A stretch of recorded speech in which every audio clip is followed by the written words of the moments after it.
नमस्कार. लाईव्ह ट्रेंडमध्ये मी पंकज पाटील आपलं स्वागत करतोय. आपल्यासोबत आहे डॉक्टर नीरा पाटील. यांच्याकडून आपण आज जाणून घेणार आहोत लेवा पाटीदार समाजाबद्दल विस्तृत माहिती. सर, आपण लेवा पाटीदार समाजाबद्दल विस्तृत माहिती आपल्या पुस्तकामध्ये वराड व खानदेशातील लेवा पाटीदार समाज एक अन्वयार्थ नावाच्या पुस्तकामध्ये आमच्यासाठी संशोधन करून लिहून ठेवली आहे. तर या पुस्तकाबद्दल थोडक्यात मला आणखी तुम्हाला काही माहिती विचारायची आहे. या पुस्तकामध्ये नेमकं काय काय आहे? या पुस्तकामध्ये लेवा पाटीदारांच्या नावाच्या व्युत्पत्तीपासून इतिहास, त्यांचे संस्कार, त्यांची बोलीभाषा, त्यांचे प्रदेश याबाबत संपूर्ण संघटन वगैरे किंवा समाजरत्न, स्वातंत्र्य संग्रामात लेवा पाटीदारांचे योगदान याबाबत सर्वच माहिती दिलेली आहे. म्हणजे लेवा पाटीदार समाजासाठी अतिशय महत्त्वाचं ते पुस्तक आहे हे नक्कीच. लेवा पाटीदार समाजाचा उगम आणि नंतर लेवा पाटीदार समाज कुठे कुठे विखुरला गेला हे आपण सर्व जाणतोच आहे. तरी सुद्धा मला एक थोडक्यात आउटलाईन सांगता येईल का की कुठून कुठपर्यंत आता सध्या हल्ली लेवा समाजाचं वास्तव्य आहे? लेवा पाटीदार समाज हा पूर्व खानदेशातला पूर्व भाग आणि बुलढाणा जिल्ह्यातील पश्चिम भाग यामध्ये विशेष करून मोताळा, मलकापूर, नांदुरा हे 3 तालुके आणि इतर ठिकाणी विखुरलेला आहे. आणखी हे जे पुस्तक ज्याच्याबद्दल आपण बोलतोय त्या पुस्तकामध्ये लेवा पाटीदारांचे संस्कार आणि कुळाचार याविषयी काही अजून माहिती आहे का? संस्कार आणि कुळाचाराविषयी संपूर्ण डिटेल माहिती दिलेलीच आहे, या पुस्तकामध्ये दिलेली आहे. थोडक्यात आपण असं म्हणू शकतो की लेवा पाटीदार समाजाची उत्पत्तीपासून लेवा पाटीदार समाजांमध्ये घराघरामध्ये केले जाणारे वेगवेगळे संस्कार, कुळाचार ह्या सगळ्यांबद्दल माहिती आपल्याला विस्तृत माहिती आपल्याला या पुस्तकामध्ये मिळेल. यासोबतच सरांचं आणखी एक पुस्तक आहे कुळाचार आणि संस्कारांबद्दल. काय नाव आहे सर पुस्तकाचं? खानदेश वराळ्यातील लेवा पाटीदारांचे संस्कार, कुलदेवता, कुळधर्म व कुळाचार.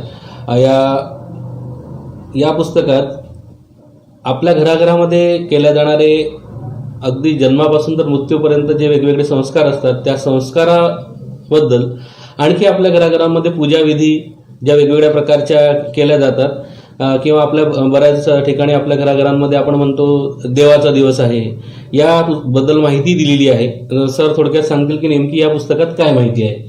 अगदी जन्मापासून तर मृत्यूपर्यंतचे सगळे संस्कार, विवाह संस्कार, जन्मसंस्कार, विवाह संस्कार आणि मृत्यू संस्कार हे प्रामुख्याने जे 3 असायला पाहिजे ते आहेतच.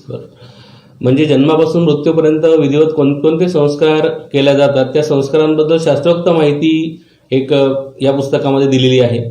या पुस्तकांव्यतिरिक्त लेवा गणबोली शब्दकोश ही एक अक्षय कलाकृती सरांनी निर्माण केलेली आहे.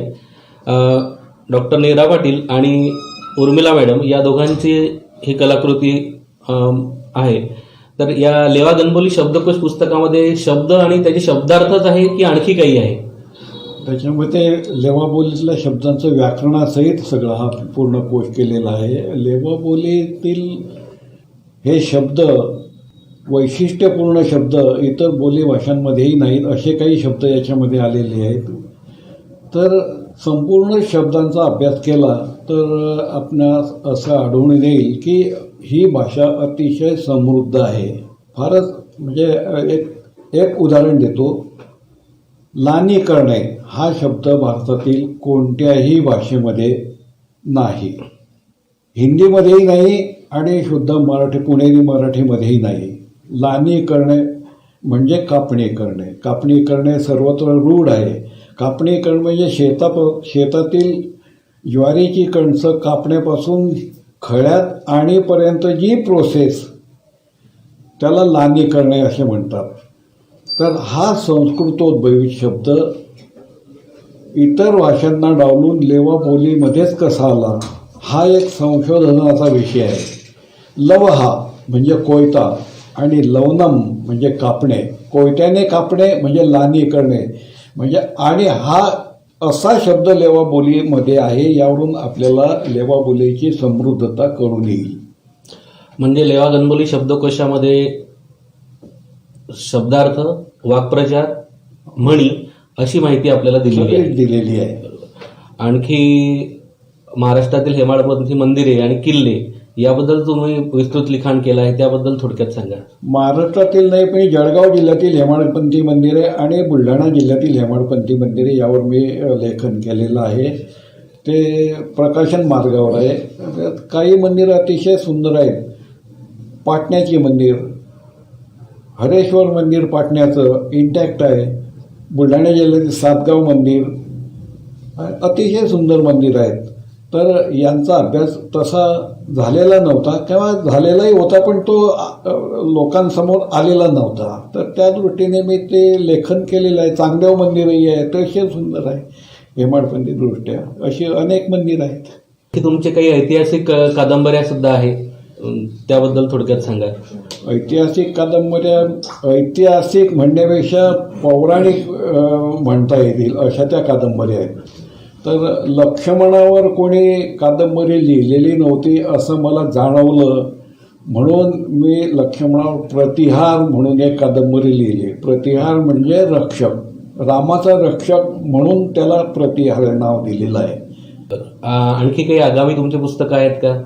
तर विदुरावर धर्मात्मक शत्रू हे नावाची कादंबरी आता लवकरच प्रकाशित होत आहे. शत्रू याचे अर्थ 4 होतात.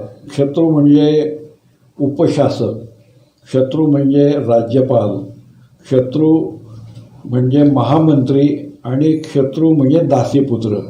यातला कोणताही अर्थ तुम्ही विदुराला लावा, अगदी फिट बसतो. आणखी याच्याशिवाय रामाची बहीण शांता, लोकांना रामाला बहीण होती हे सुद्धा माहीत नव्हतं. या शांतावर मी 150 पेजेसची कादंबरी लिहिली आहे आणि ती 1-1.5 महिन्यामध्ये बाहेर येत आहे. त्याशिवाय कैकईवर, आता कैकईचं पात्र म्हणजे एक खलनायिका म्हणून ठरवले जाते, तसं ते नाही आहे.